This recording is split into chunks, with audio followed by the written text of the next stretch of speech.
invite our art teacher Adarsh sir for say some words on Mother's Day.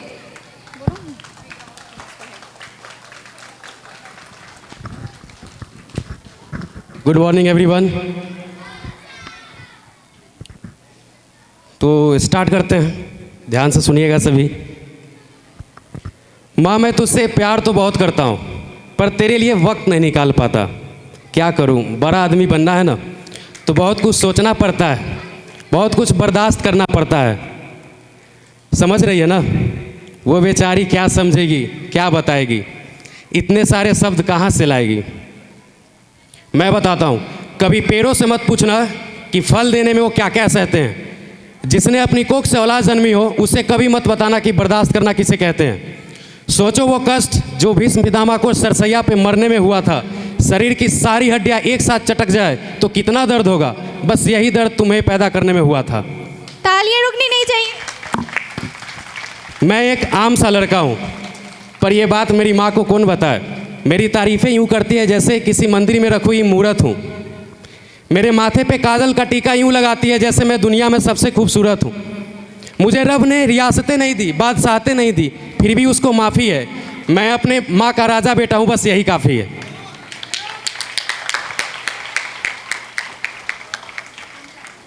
मैं अपने माँ का राजा बेटा हूँ, बस यही काफ़ी है। बड़ी भोली है मेरी माँ, पूरी दुनिया में कहती फिर रही है कि सच मेरा ख्वाब हो गया, मेरा बेटा कामयाब हो गया। अब उसे कौन बताए कि मैंने तो बहुत पहले ही बुलंदियों के पायदान छू लिए थे। जब पहली बार उसने अपने बाहों में उछाला था, मैंने तो उसी दिन सातों आसमान छू लिए थे। माँ का दिल ममता का मंदिर है, मोहब्बत का खजाना है। माँ का दिल ये है, माँ का दिल वो है। खैर छोड़ो भी फिल्मी बातें, किसने देखा है माँ का दिल? मैंने तो नहीं देखा, पर हाँ, मैंने उनके हाथ जरूर देखे हैं। वही हाथ जो मेरे लिए रोटियां बनाते वक्त तवे पे कई बार जले हैं। वही हाथ जो मेरी नन्ही उंगलियों को पकड़ के बरसों बरस चले हैं।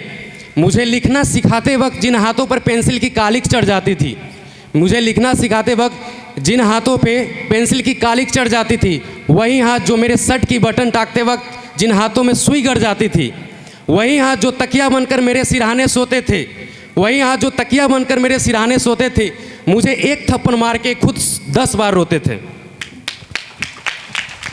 देखो, जरूरी नहीं है तुम्हारा श्रवण कुमार होना, माँ के पैरों को आंसुओं से धोना, पर जिन हाथों की झुर्रियाँ तुम पर कर्ज है, रोज सोने से पहले उन हाथों को चूम कर सोना।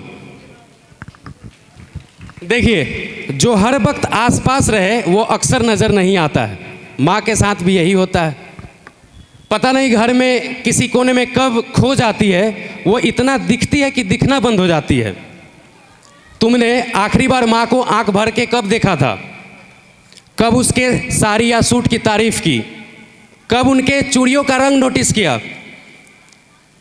कब उनके नेल पॉलिश पे अपने राय दी? आखिरी बार कब कहा था, माँ जच रही हो, बहुत प्यारी लग रही हो? तुम्हें क्या लगता है, उसे सिर्फ तुम्हारा कमरा सजाना और स्वेटर बुनना अच्छा लगता है? माँ भी कभी लड़की थी दोस्त, और हर लड़की की तरह उसे भी तारीफ सुनना अच्छा लगता है। तो जाओ, अभी भी देर नहीं हुई है। तुम्हारी माँ से खूबसूरत दुनिया की कोई लड़की हो नहीं सकती, ये सच मुझे आज बताओ। अब ये मत सोचिएगा कि फिर कभी चले जाएंगे, अभी तो बहुत समय है, बहुत वक्त है। फिर कभी माँ के पास चले जाएंगे, फिर कभी फ़ोन लगा लेंगे, फिर कभी बात कर लेंगे। ये फिर कभी कभी नहीं आता। समय आपके पास है, उसके पास नहीं। बहुत मसरूफ़ हो तुम, घर, दफ्तर, कारोबार, और उन सब से फुर्सत मिली तो दोस्त यार। ज़िंदगी पहियों पे भागती है, ठहर कर ये सोचना मुश्किल है कि माँ तुम्हारे इंतज़ार में आज भी जागती है। आज 2 घड़ी बैठो उसके साथ, छेड़ो कोई पुराना किस्सा, पूछो कैसे हुई थी पापा से पहली मुलाकात, दोहराओ उसके गुजरे ज़माने, बजाओ मोहम्मद रफ़ी के गाने। जो करना है आज करो, कल सूरज सर पे चमकेगा तो याद करो कि माँ से बड़ा कोई दरख्त नहीं था। इस पछतावे के साथ कैसे जियोगे कि वो तुमसे बात करना चाहती थी पर तुम्हारे पास वक्त नहीं था। इस साल दिवाली पे घर नहीं जा पाया, सोचा अगले साल चला जाऊंगा या माँ को ही शहर ले आऊँगा। There is always a next time. सही है, कुछ गलत नहीं सोचते हो तुम, सही है। अभी कैरियर बनाने की घड़ी है, दिए जलाने के लिए तो पूरी ज़िंदगी पड़ी है। कभी ठहर के सोचना, जो बोलते हो ना फिर कभी, अगले साल, नेक्स्ट टाइम, कभी ठहर के इन शब्दों का खोखलापन सोचना। जिसने तुम्हें ज़रूरत से ज़्यादा दिया है तुम उसे हक से आधा दे रहे हो। जिसके जीवन का सूरज एक एक दिन पश्चिम की ओर सरक रहा है तुम उसे अगले साल का वादा दे रहे हो। तुम्हारे कैलेंडर में बरसों बरस बाकी होंगे, माँ के दिन महीने साल खो चुके हैं। कभी गौर से देखना, तुम्हें सोना कहते कहते उसके बाल चांदी हो चुके हैं। अगला साल किसने देखा है? अगला साल किसने देखा है? इस वीकेंड माँ के साथ बैठो, माँ के साथ बैठो। तुम्हें खुश देखकर वो उनकी आंखें चमक उठेंगी। उसकी खुशी से बढ़कर खुशहाली क्या होगी? तुम्हें देखकर उनकी आंखें चमक उठेगी। इससे बड़ी दिवाली क्या होगी?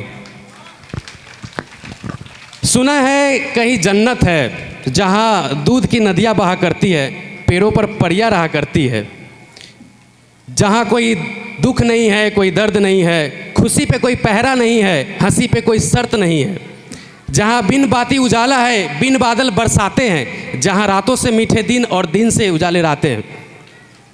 खैर ये सब तो सुनी सुनाई बातें हैं। दुनिया है कुछ भी कहती है, दुनिया है कुछ भी कहती है। आसमानों में जन्नत क्या ढूंढे मेरे यार, बगल वाले कमरे में झांक लो जहाँ माँ रहती है। आंखें हम सब के पास है, आंखें हम सब के पास है, पर माँ के पास दूरबीन होती है। घर में कुछ भी खो जाए वो सिर्फ माँ को ही मिलता है, पर माँ को छुपा के रख दे तो कोई नहीं ढूंढ सकता।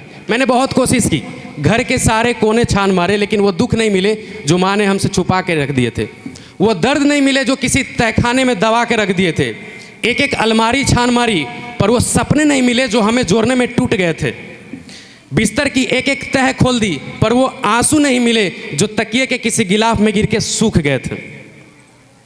ये लुका छिपी तो ठीक है माँ, जो छुपा दिया, पर कभी तू छुप गई तो तुझे कैसे ढूंढ पाऊंगा।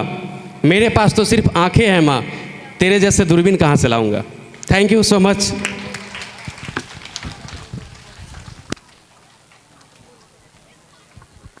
सच में माँ तो माँ होती है। चलिए अब आगे बढ़ते हैं और इसी के साथ अब मैं आदरणीय कुमुद सर को बुलाना चाहूँगी स्टेज पे। तालियां रुकनी नहीं चाहिए।